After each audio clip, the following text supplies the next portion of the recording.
வேளாங்கண்ணி அன்னை 3 அதிசயங்கள். 1. பொங்கிய பால் குடம். பண்ணையார் வீட்டிற்கு பால் எடுத்து சென்ற பால்கார சிறுவன் குலத்தருகே குழந்தையோடு தோன்றிய மாதாவுக்கு பாத்திரத்திலிருந்து பால் கொடுத்தான். பாத்திரத்திலிருந்து பால் குறைந்திருப்பதைக் கண்டு பண்ணையார் கடும் கோபமுற்றார். அதிசயமாக சிறுவன் கொண்டு வந்த பாத்திரத்திலிருந்து அதிசயமாக பால் பொங்கி வழிய துவங்கியது. அதிசயத்தை கண்ட பண்ணையார் மாதா தோன்றிய குளத்திற்கு சென்று மாதாவை கண்டார். 2.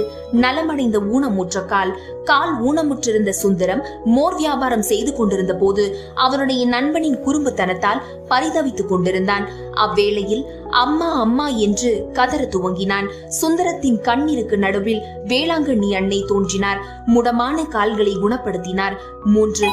அடங்கிய புயல். போர்ச்சுகீசிய வியாபாரிகள் சீனாவிலிருந்து இலங்கைக்கு சென்று கொண்டிருந்த போது வங்கக்கடலில் தோன்றிய திடீர் புயலால் கப்பல் தத்தளித்துக் கொண்டிருந்தது. தங்களை பத்திரமாக கரை சேர்க்கும் நிலப்பரப்பில் மரியனின் பெருமையை பறைசாற்றும் விதத்தில் ஆலயம் எழுப்புவதாக வாக்குறுதி தந்தார்கள். சிறிது நேரத்தில் அதிசயமாக புயல் அடங்கியது. மாலுமிகள் பத்திரமாக கரை இறங்கிய இடம் வேளாங்கண்ணி. வேளாங்கண்ணி திருத்தலத்தில் நீங்கள் பெற்ற புதுமைகளை மறவாமல் குறிப்பிடுங்கள். நன்றி.